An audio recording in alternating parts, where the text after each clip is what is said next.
Good morning, everybody. I Mahesh Kumar, Assistant Professor in Tirthankar Mahavir University, Moradabad. Today's our topic is philosophy of history, meaning of history, and importance of study of history, nature and scope of history. Today we are discuss on introduction to the philosophy of history. Philosophy of history means इतिहास का दर्शन. अगर हम बात करें दर्शन की, ये दर्शन क्या होता है? तो संस्कृत में हम कहते हैं यह न दर्शते स दर्शनम, अर्थात जो हमें दिखाई नहीं दे रहा है वह दर्शनम है. इसी तरीके से अगर हम इतिहास को देखें तो उसके लिए हम इसका अर्थ देखेंगे, इसका महत्व, इसकी प्रकृति कैसी है और इसका क्षेत्र कैसा है. तो हम ब्लॉक वन में जो डिस्कशन का पॉइंट रहेगा हमारा वो फिलॉसफी ऑफ हिस्ट्री में, जिसमें अर्थ, इसका महत्व, इसकी प्रकृति और क्षेत्र क्या है इतिहास का, उसको हम डिस्कस करेंगे. तो अगर हम देखें इतिहास का दर्शन, तो इतिहास का दर्शन का मतलब है कि किसी भी चीज़ को समझने के लिए अतीत, अतीत मतलब जो भी हमारा गुजर चुका है, उसमें जितनी भी घटनाएं हैं उनके परिणाम का विश्लेषण करते हैं और फिर उनसे समझते हैं, और फिर भविष्य में इस तरीके की कोई घटना ना हो, इसको हम इतिहास का दर्शन के रूप में जानते हैं. जैसे कि क्यों हुआ, कैसे हुआ, किन घटनाओं के थ्रू जो है हमारे जीवन पर किस तरीके से प्रभाव पड़ा, भविष्य और वर्तमान हमारा कैसा रहेगा, इतिहास का अध्ययन हम किस लिए कर रहे हैं, इससे हमें क्या बेनिफिट्स होगा, ये सभी जो जानकारी है हम इतिहास के थ्रू जानते हैं.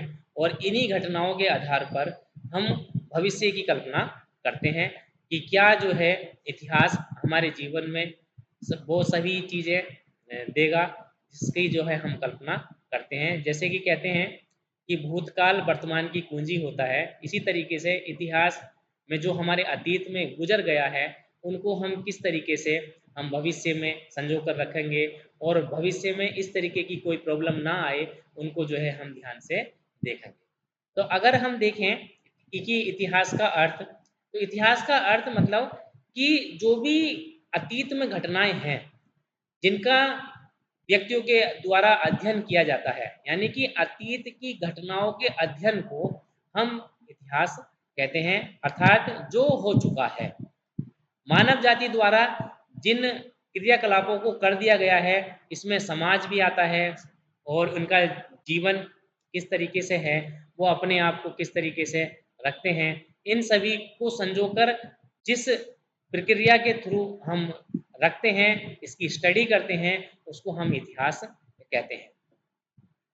इसके माध्यम से हमें ये जानने में मदद मिलती है कि लोगों ने अपने अतीत में किस तरीके से जीवन जिया, किस तरीके से इन्होंने संघर्ष किए और उन संघर्षों से कैसे इन्होंने निपटा, और इतिहास की घटनाओं को ध्यान में रख के ही हम वर्तमान में और भविष्य में उनको जो है सही करके अपने आप तक.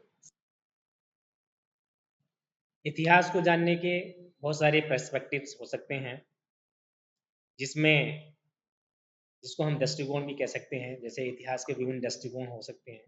इसमें एक सामाजिक दृष्टिकोण हो सकता है, राजनीतिक दृष्टिकोण हो सकता है और आर्थिक दृष्टिकोण भी हो सकता है. अब इतिहास को अलग अलग दृष्टिकोणों में अगर हम देखें तो इसमें जो राजनीतिक दृष्टिकोण है, इसके अंतर्गत हम शासकों को देखते हैं.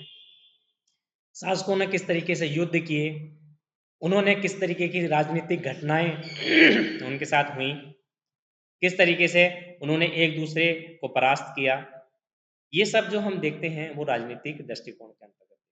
अगर हम दूसरे दृष्टिकोण की बात करें तो वो सोशल पर्सपेक्टिव आता है, जिसको हम सामाजिक दृष्टिकोण भी कहते हैं.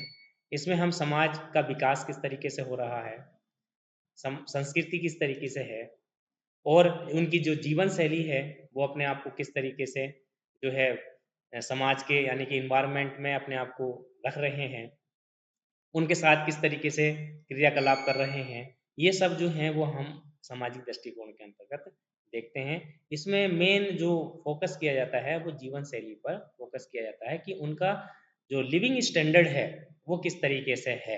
क्योंकि अगर हम देखें कि प्राचीन काल से और इस मॉडर्न एज में बहुत जो मानव की जो विकास का जो क्रम है वो निरंतर जो प्रगतिशील रहा और विकास की अवस्था की ओर जा रहा है और उसमें बहुत चेंजेस देखने को मिल रहे हैं। उनका जो लाइफ स्टैंडर्ड है वो जो है बहुत ही परिवर्तित हो रहा है।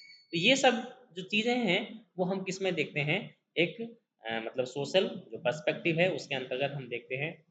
तीसरा जो है वो आर्थिक दृष्टिकोण यानी कि इकोनॉमिक पर्सपेक्टिव, उसमें कि किस तरीके से व्यापार करना है, ये आर्थिक नीतियाँ यानी कि इकोनॉमिकल पॉलिसीज़ कैसी हैं, वो किस तरीके से किस पर बेस्ड होंगी, इन सबको हम जो देखते हैं वो आर्थिक दृष्टिकोण के अंतर्गत देखते हैं। इसके अलावा भी बहुत सारी जो दृष्टिकोण हैं जैसे धार्मिक हैं, वैज्ञानिक है, सांस्कृतिक है, ये भी जो हैं कुछ अपने महत्व रखते हैं इतिहास को जानने के लिए।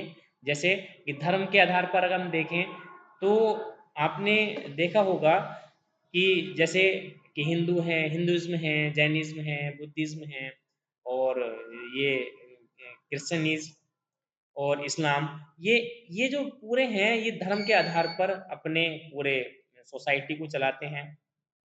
इसी के आधार पर पूरी इकोनॉमिकल कंडीशंस बेस्ड होती है। तो यहाँ हम धार्मिक एस्पेक्ट भी देखेंगे, वैज्ञानिक एस्पेक्ट और जो है जो कल्चरल एस्पेक्ट हैं, इनके थ्रू जो है पूरे इतिहास को जानने का प्रयास करते हैं और इन्हीं के थ्रू हम इतिहास की एक नवीन जो एक प्रकार से रचना है, एक नवीन जो इतिहास है, एक जो इनोवेशन हम देखने को मिलता है इतिहास के अंदर, वो इन्हीं घटनाओं के आधार पर, इन्हीं दृष्टिकोण, इन्हीं पर्सपेक्टिव के आधार पर हम देख सकते हैं।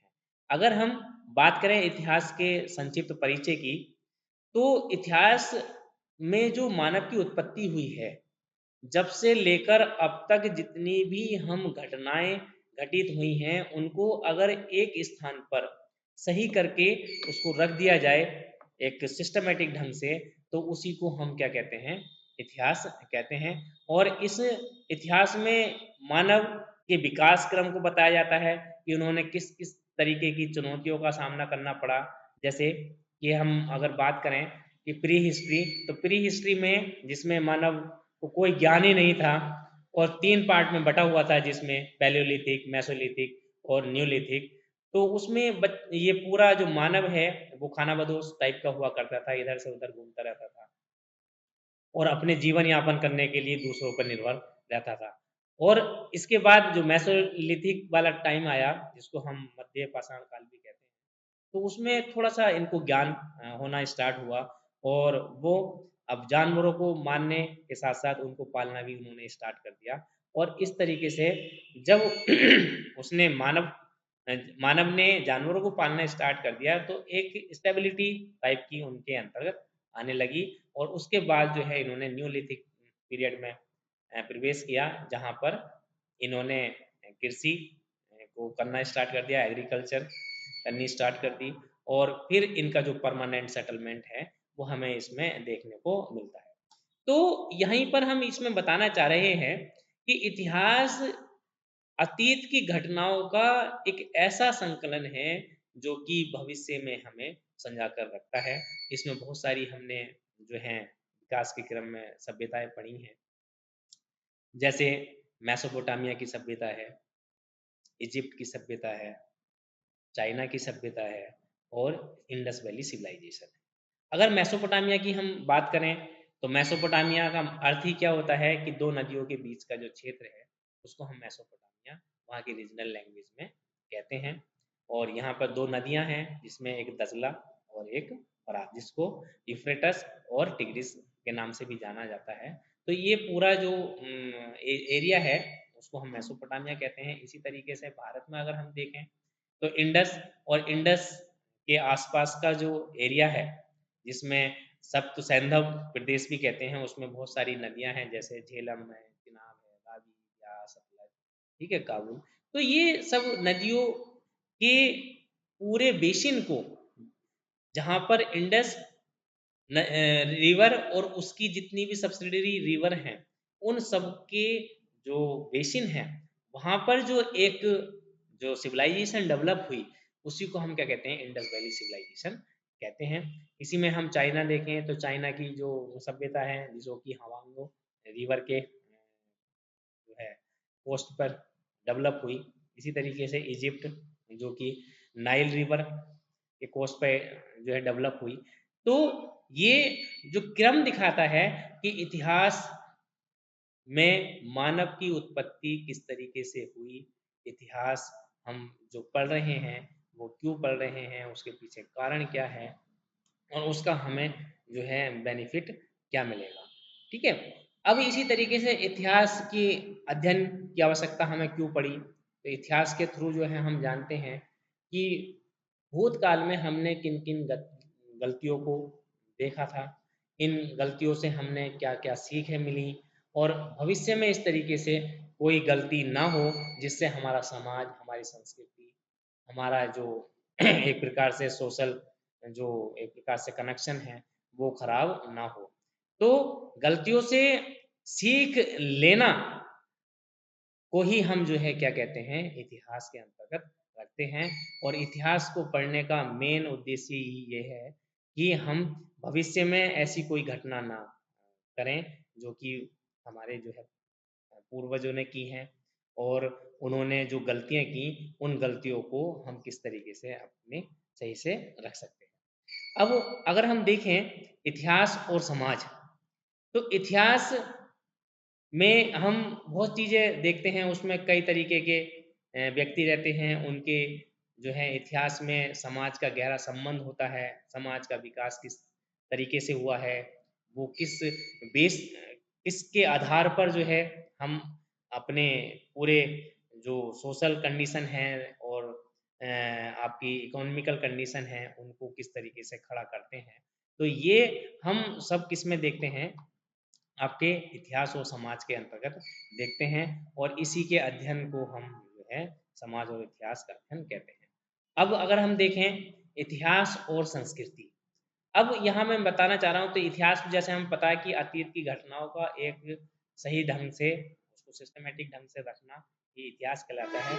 और अगर हम संस्कृति की बात करें जिसको हम इंग्लिश में कल्चर भी कहते हैं, तो कल्चर ये वहाँ के इन्वायरमेंट पर डिसाइड करता है कि जिस तरीके से किसी देश का इन्वायरमेंट होगा वैसे ही वहाँ का कल्चर भी डेवलप होगा। जैसे कि अगर मैं इंडिया की बात करूँ तो इंडिया में बहुत तरीके का कल्चर देखने को मिलता है।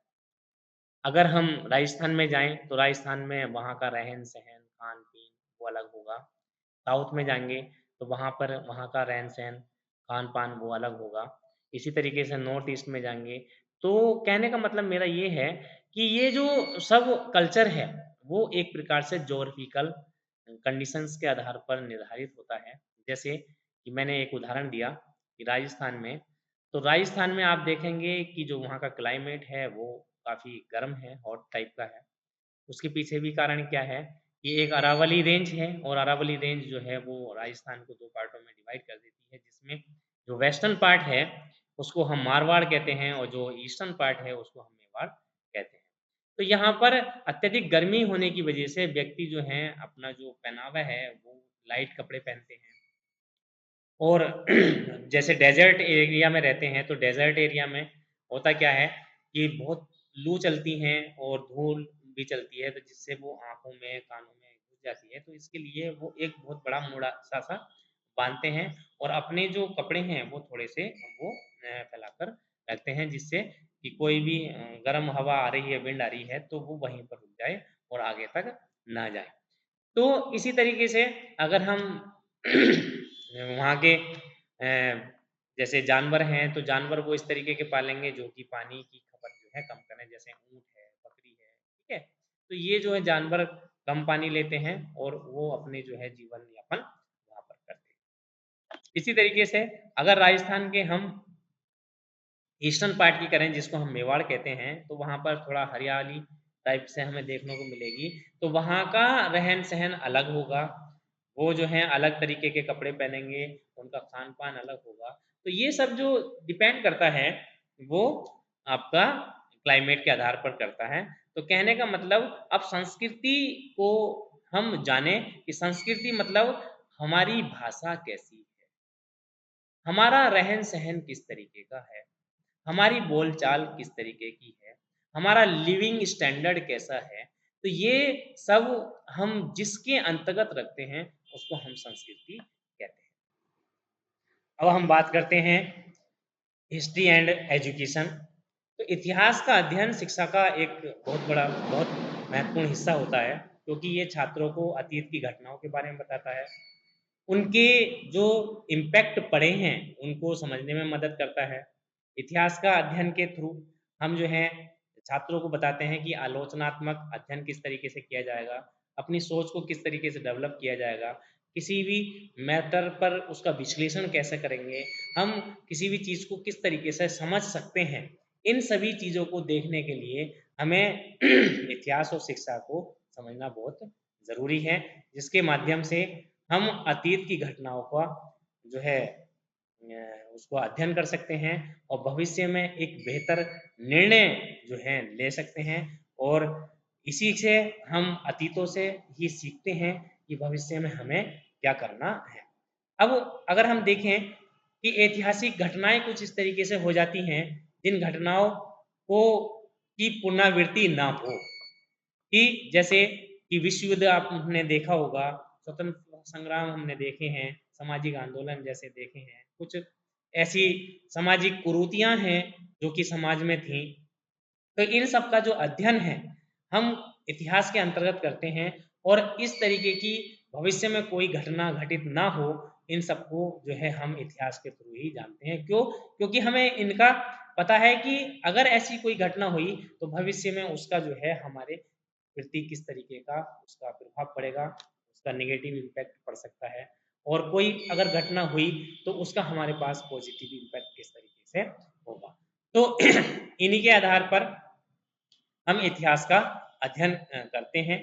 और इतिहास और भविष्य अगर हम देखें कि इतिहास मतलब जो अतीत की घटनाएं हैं उनका अध्ययन को हम इतिहास कहते हैं, और भविष्य में यानी कि इन इतिहास के थ्रू ही जो है हम भविष्य की जो है कल्पना करते हैं। क्यों? क्योंकि इन्हीं के थ्रू हम योजनाएं बनाते हैं और उन योजनाओं के माध्यम से हम अपनी लाइफ को सही रखते हैं और करके सीखने की स्थिति रखते हैं। भविष्य में एक बेहतर निर्णय ले सकते हैं जिनके थ्रू हमें हमारे परिवार को, हमारी सोसाइटी को, हमारे समाज को, हमारे देश को किसी भी तरीके की कठिनाइयों का सामना ना करना पड़े। क्यों? क्योंकि अतीत में कौन-कौन सी गलतियाँ हुई, हमें उनसे क्या-क्या सीख मिली, इन सब का भविष्य में हमारे लिए क्या जो है औचित्य है, उसका हमारे लिए क्या इम्पैक्ट पड़ रहा है, इन सबको जानकर ही जो है हम भविष्य में अपने आप को सही से रख सकते हैं और ऐसी रणनीतियाँ बना सकते हैं जो कि एक बेहतर जो है परिणाम यानी कि रिजल्ट दे सकें। और इतिहास के अध्ययन से हम ये भी सीखते हैं कि भविष्य में हम किन-किन चुनौतियों का सामना करना पड़ सकता है और कौन-कौन सी चुनौतियों से हम निजात पा सकते हैं। अब इतिहास और अगर हम नैतिक मूल्य की बात करें, तो नैतिक मूल्य जैसे कि हम अतीत में जो हमारी घटनाएँ हुई, हमने उन नैतिक मूल्यों को वैल्यू दी नहीं दी। जैसे कि कुछ जो हमारे पूर्वज हैं कि उनके जो नैतिक मूल्य हैं, अगर उन्हीं का हम अनुसरण करेंगे तो हम आगे की पीढ़ी को भी एक अच्छा मार्गदर्शन दे सकते हैं और एक अच्छी जो है मार्ग पर उनको चला सकते हैं। नैतिक मूल्यों को ध्यान में रखकर ही जो है हम अ, ऐसी घटनाएँ भविष्य में ना घटित हों जैसे कि पूर्वजों के थ्रू हुई थी, तो समाज में एक बेहतर समाज बन सके। इतिहास का अध्ययन हम एक ऐसे तौर पर करें जिससे कि हमारी जो आगामी पीढ़ी है वो इन नैतिक मूल्यों को ध्यान में रखें और नैतिक गलतियां जो हमारे से पूर्वजों से हो गई थी वो भविष्य में इस तरीके से ना हो और दुविधाओं का समाधान कर सकें और समाज के लिए एक नैतिक नैतिक नेतृत्व किस तरीके से प्रदान किया जा सकता है, इस सब को जो है हम इसी के थ्रू देखते हैं। अगर हम बात करें इतिहास और राष्ट्रीय पहचान की, तो देखो किसी भी देश में हम रह रहे हैं तो वहाँ की एक राष्ट्रीय पहचान होना बहुत ज़रूरी है। हम गर्व से कह सकते हैं हम किस राष्ट्र के हैं, जैसे कि कहते हैं कि हम इस देश के निवासी हैं, ठीक है? हम इंडियंस हैं। तो इसी तरीके से इतिहास का अध्ययन करके हम राष्ट्र पहचान और गर्व का निर्माण करते हैं, जिससे हम ये जानते हैं कि कुछ ऐसी भूतकाल में घटनाएं हुई हैं जिसमें बहुत सारे नेताओं ने जो है उसमें पार्टिसिपेट किया, उनकी उपलब्धियों को समझते हैं और उनका अध्ययन करते हैं, और अतीत में कौन कौन सी चुनौतियां थी और संघर्ष थे जिनको जो है भविष्य में ना हो, और इन्हीं के थ्रू जो है हम अपने भविष्य को सुधार सकते हैं।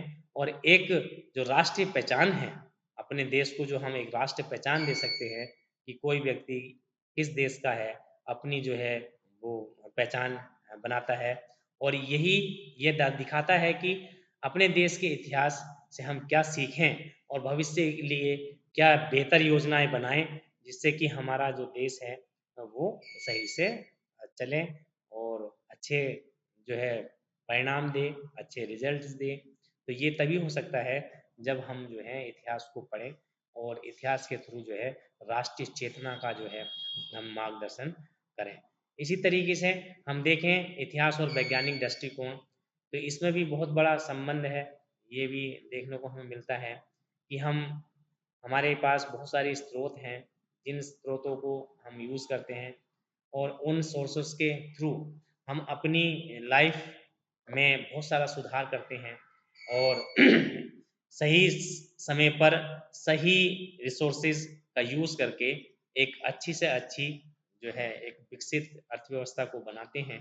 तो ये हम सब इसके थ्रू एक वैज्ञानिक दृष्टिकोण के माध्यम से दिखते हैं कि किस तरीके से हम बहुत सारे स्रोतों का और साक्ष्यों का उपयोग करें और निष्कर्ष निकालें कि भविष्य के लिए किस तरीके का हमें निर्णय लेना है, जिससे कि हम एक बेहतर कार्य कर सकें। अगर हम देखें कि इतिहास और राजनीति, तो इतिहास और राजनीति में भी बहुत गहरा संबंध है, क्योंकि राजनीति को समझने के लिए इतिहास का अध्ययन बहुत जरूरी है। बिना इतिहास के हम राजनीति नहीं समझ सकते।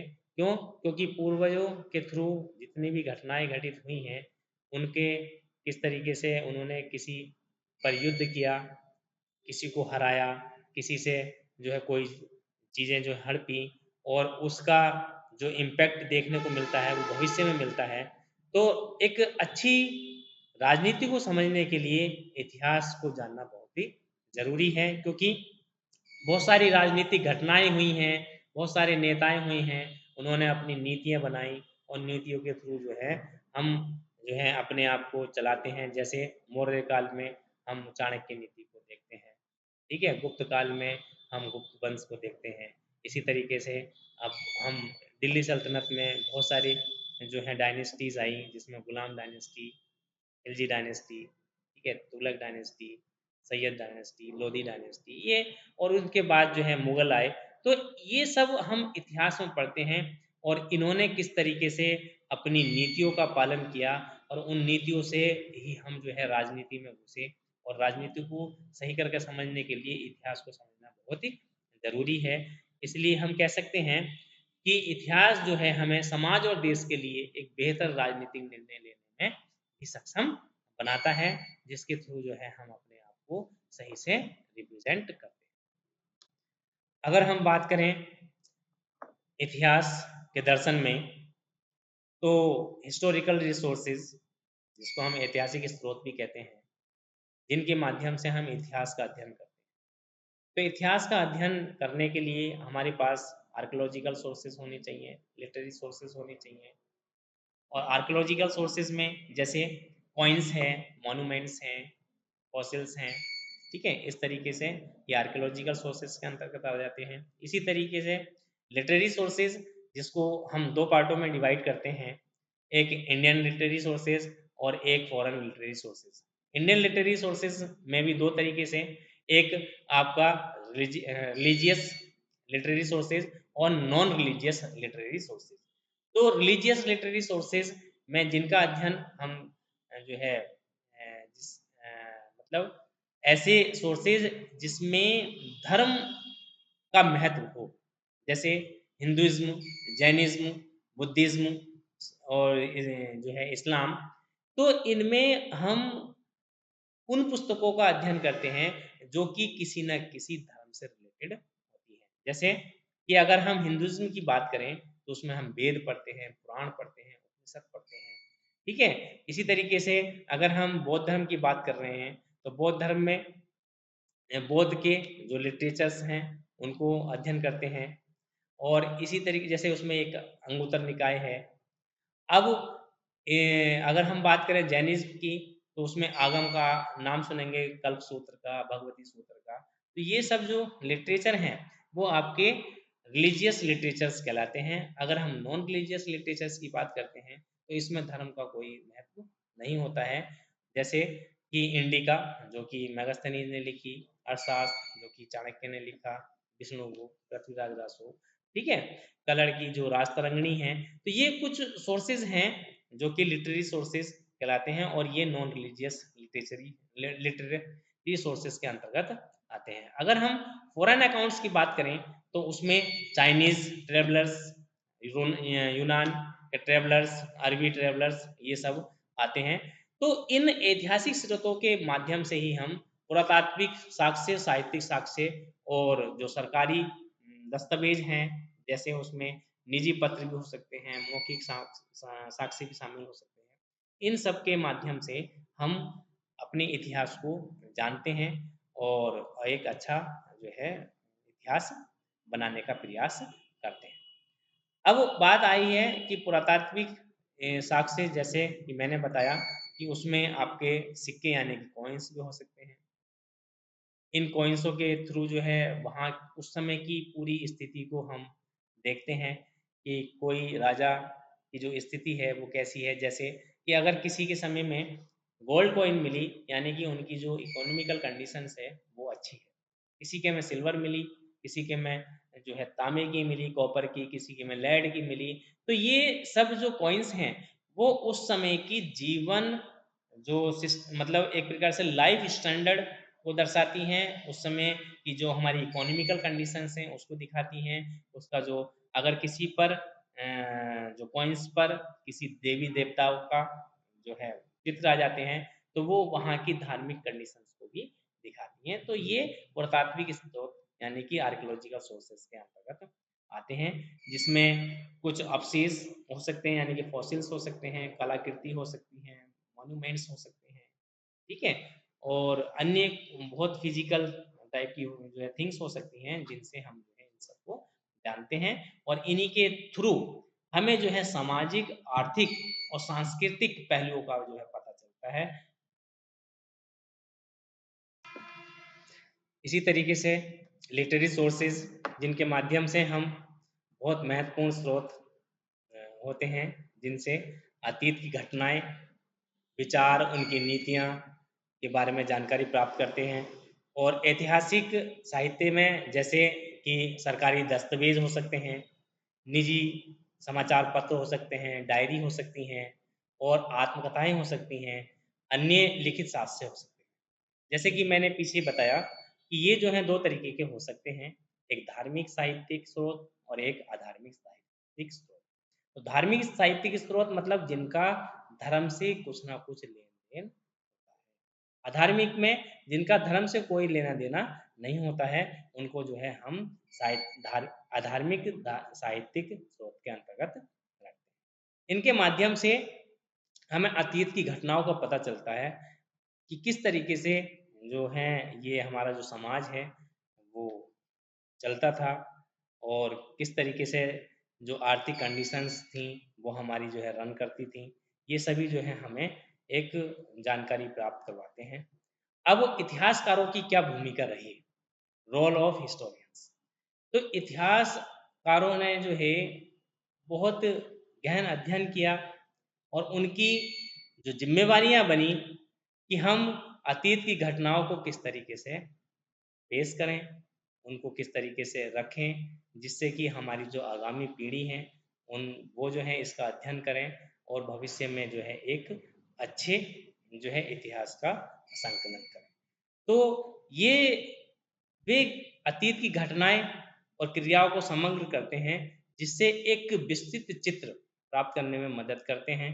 और इतिहासकार जो है विभिन्न घटनाओं के कारण ही जो है इनके प्रभावों को समझने में जो है हमें मदद देते हैं और इन्हीं के थ्रू जो है हम कह सकते हैं कि इतिहासकार के माध्यम से हमें पुरानी यानी कि प्राचीन समय की हमारे पूर्वजों की जितनी भी क्रियाकलाप हैं कि वो किस तरीके से अपना जीवन व्यतीत करते थे, किन-किन समस्याओं के साथ वो अपने आप को रखते थे, कौन-कौन सी चैलेंजेस थे जिनको जो है इन्होंने फेस किया और इन्हीं के माध्यम से हम भी सीखते हैं कि आगे हम भविष्य में इन परेशानियों से जो है वो रूबरू ना हो।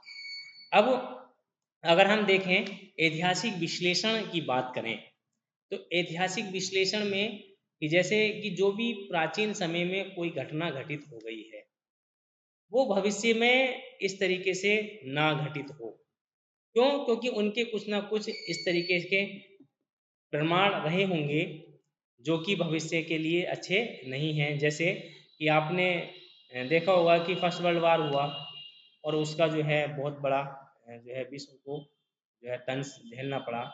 इसी तरीके से सेकंड वर्ल्ड वार हुआ, उसका भी जो है विश्व को बहुत बुरी तरीके से जो है तंज झेलना पड़ा। तो ये सब क्या है कि हम इन प्राचीन यानी कि पूर्वजों के समय में जो घटनाएँ घटित हुई हैं, उनका एक विश्लेषण करते हैं, उनको एनालाइज़ करते हैं और भविष्य में इस तरीके से कोई घटना ना हो, जो कि हमारे जो है आगामी पीढ़ी के लिए वो नासूर बने। तो इन सबको समझने के लिए हमें इतिहास का विश्लेषण करना भी बहुत ही आवश्यक है। इसी तरीके से ऐतिहासिक जो है आलोचनाएँ, जो हिस्टोरिकल क्रिटिसिज़्म, ये आलोचना के माध्यम से भी हम ये सीखते हैं कि एक ग्रुप बनाया और ग्रुप बनाकर बहुत सारे जो हिस्टोरियंस हैं वो एक साथ बैठते हैं और अपनी-अपनी बातों को रखते हैं और जो घटनाएँ घटित हुईं, उन पे एक आलोचनात्मक परीक्षण प्रदान करते हैं, उस पे रिसर्च करते हैं और उनका एक कन्क्लूज़न निकालते हैं, जिससे कि एक विश्वसनीयता बनी रहे, उसका जो मूल्यांकन जो इस तरीके से किया जाए कि जो भविष्य में अच्छी तरीके से काम करें और ऐतिहासिक जो आलोचनाएँ हैं, जो कि विभिन्न स्रोतों के और विभिन्न साक्ष्यों के माध्यम से हमें मिली हैं, वो ऐसी हों जिनका जो है भविष्य में हम सही करके प्रयोग कर सकते हैं। इन सभी के थ्रू जो है वो हम सीखते हैं कि अतीत की जो घटनाएँ हैं, इन प्रक्रियाओं को किस तरीके से सीख सकते हैं और भविष्य के लिए एक बेहतर निर्णय ले सकते हैं। इसी तरीके से अगर हम देखें इतिहास की रिलायबिलिटी कि जो भी हम आज के समय में पढ़ रहे हैं, उसमें कहीं न कहीं कुछ न कुछ तो सत्यता है। उसमें कुछ एक रिलायबिलिटी है, जिनको हम आधार मानकर हम अपने भविष्य में जो है उसको रखते हैं। इनकी जो है विश्वसनीयता और इनकी मदद के माध्यम से ही हम भविष्य में कल्पना करते हैं कि ऐसी कोई घटना भविष्य में ना हो, जिससे कि जो है हमारे समाज को, हमारे परिवार को, हमारे देश को जो है वो उससे क्षति हो। ठीक है? इतिहास दर्शन की अगर हम निष्कर्ष की बात करें, तो इतिहास का अध्ययन एक महत्वपूर्ण अध्ययन है, क्योंकि हमें यह बताता है कि अतीत की जो घटनाएँ हैं और प्रक्रियाओं को समझने में किस तरीके से ये मदद प्रदान करता है। यह हमें ये सिखाता है कि अतीत में कौन-कौन सी ऐसी गलतियाँ हुई हैं, जो कि भविष्य में ना हों और इनसे हमें ये इस तरीके की सीख मिलती है कि हम भविष्य को किस तरीके से सुधार सकते हैं और इतिहास का अध्ययन हमें समाज, संस्कृति और मानवता का जो विकास है, उसको समझने में मदद करता है और हमें भविष्य के लिए एक बेहतर निर्णय लेने में मदद करता है। तो इतिहास के अध्ययन में हमें नैतिक और समाजी मूल्यों के विकास पर भी मदद करता है और यह हमें यह बताने का भी प्रयास करता है कि हम किन-किन घटनाओं को जो है देखें और उन घटनाओं से हम कुछ सीख लें, जिससे कि हमारा भविष्य जो है एक बेहतर बन सके और हम भविष्य में जो है एक अच्छा कार्य कर सकें।